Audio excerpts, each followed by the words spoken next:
İlk növbədə dərman preparatlarının daxili istehsalı artırılmalıdır.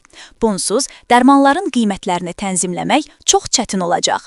Referans az məlumat verir ki, bu sözləri Yeni Sabaha radioloq Aydın Əliyev deyib. O qeyd edib ki, ölkənin səhiyyə sistemində həllini gözləyən bir sıra aktual problem var. Mütləq şəkildə dərman istehsalına başlamalı və bazarda sərbəst rəqabət mühitinə imkan yaratmalıyıq. Başqa tərəfdən, səhiyyə sahəsində kadr çatışmazlığı aktualdır. Hazırda tibb işçilərinin maddi rifah halı yaxşı deyil. Həkimlərin aldığı məcavib gördükləri işə adekvat deyil.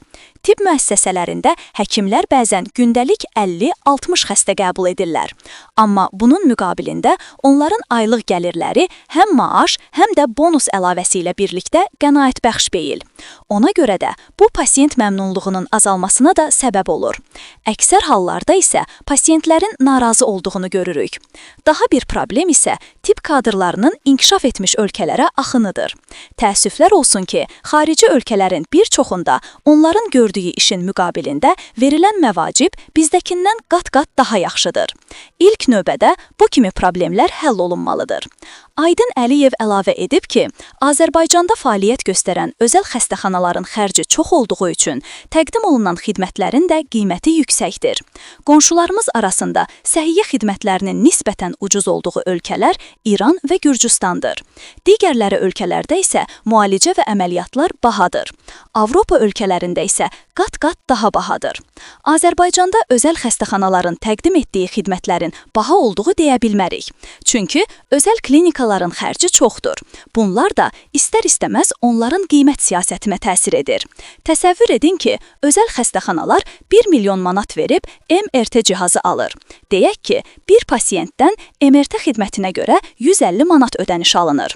Burada aparatın amortizasiyası, işıq sərfiyyatı, işçilərin əmək haqqı və s. çıxanda özəl xəstəxanaya bir MRT müayinəsindən 50 manat pul qalır. İndi görün, neçə nəfər olmalıdır ki, MRT cihazının xərci çıxarılsın. Adətən, cihaz öz xərcini çıxarmadan xarab olur. Cihazın təmiri isə bahadır. Özəl klinikalar müayinə və müalicə cihazlarının maya dəyərini demək olar ki, çıxara bilmir.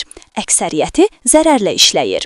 Sığorta tətbiqindən öncə, bəli, özəl klinikalar yüksək mənfəətlə işləyirdi. Hazırda isə çox çətindir. Yaxşı olar ki, dövlət tibb müəssisələrində gərginliyi azaltmaq üçün özəl klinikalara oxşar şəraitlər yaratsın. Qeyd edək ki, dünyada səhiyyə xidmətlərinin ən yaxşı təşkil edildiyi şəhərlərin siyahısı məlum olub. Məlumat Numbeo yaşayış şəraiti üzrə məlumat bazası portalında yer alan Şəhərlər üzrə Səhiyyə İndeksi 2025 adlı hesabatda yer alıb. Siyahıda yer alan 314 şəhər arasında Bakı 302-ci yerdə qərarlaşıb.